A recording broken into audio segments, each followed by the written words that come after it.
আজকে আমাদের কর্মসূচি হচ্ছে আপনারা জানেন এই ব্যাপার নিয়ে গোটা দেশ গোটা রাজ্য আগুন চলছে, তোলপাড় হয়েছে আমাদের রামপুরহাট সংলগ্ন বারোমাসী গ্রামের আমাদের আদিবাসী ছাত্রী, যার নাম হচ্ছে বাহা কৃষ্ণ। সেই নাবালিকা ছাত্রীকে একজন শিক্ষক, একজন স্কুল শিক্ষক, সে একেবারে রেপ করার পরে মার্ডার করেছে এবং নৃশংসভাবে হত্যা করেছে। সেই দাবিতে আমরা আজকে পথে নেমেছি।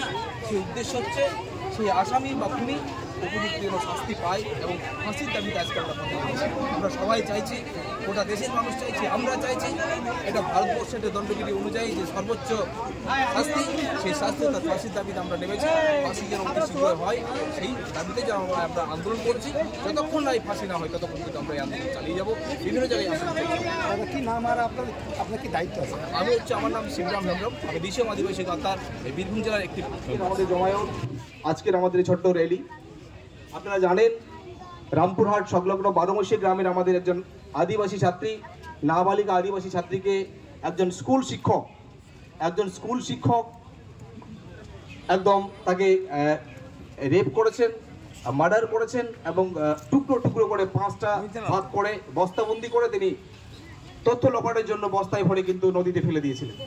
এরই প্রতিবাদে আজকে আমাদের এই র্যালি, এরই প্রতিবাদে আজকে আমাদের এই জমায়েত, এরই প্রতিবাদে আজকে আমাদের পথ অবরোধ।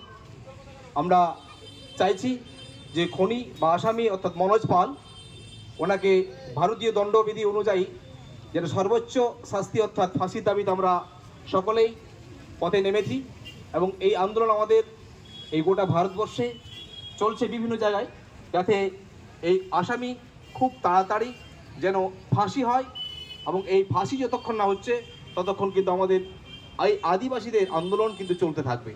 বিভিন্ন জায়গায় দেখছেন সোশ্যাল মিডিয়ায় আজ এই ছোট আকারে কিন্তু আন্দোলন নেমেছে। এই শাস্তি যদি ঠিকঠাক না হয়, আমি প্রশাসনকেও বলছি আপনারা যথাযথভাবে তদন্ত করুন এই কেসের এবং কোথাও যেন ভারতীয় যে আইন কোথাও যেন ফাঁক ফোকর না থাকে। যদি কোথাও ফাঁক ফোকর থাকে এবং সেই আসামি যদি কোথাও বেরিয়ে আসে, আমরা কিন্তু প্রশাসনকে ছাড়বো না। আমরা এটা চাইছি। প্রশাসনের বক্তব্য, আপনাদের প্রশাসন যথারীতিভাবে তদন্ত করুন, এই কেসের যথারীতিভাবে তদন্ত করুন এবং সুন্দরভাবে তদন্ত করুন এবং যা যা রিপোর্ট দরকার সেটা আপনারা করুন। আমরা চাই ফাঁসি, আসামিকে আমরা চাই ফাঁসি।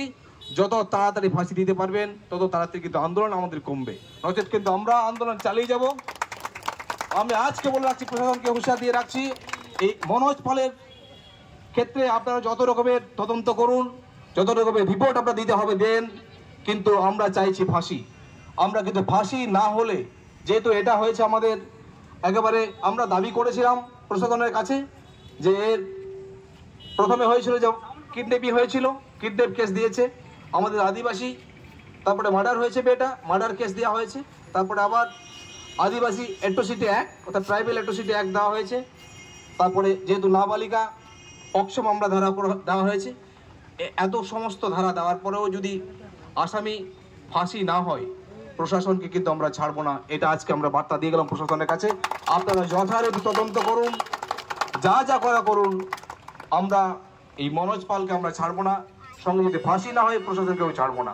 এই বলে আমরা আমাদের এই ছোট বক্তব্য, আমাদের এই ছোট র্যালি আমরা যেখান থেকে শুরু করেছিলাম, আবার আস্তে আস্তে আমরা আবার চলে যাব।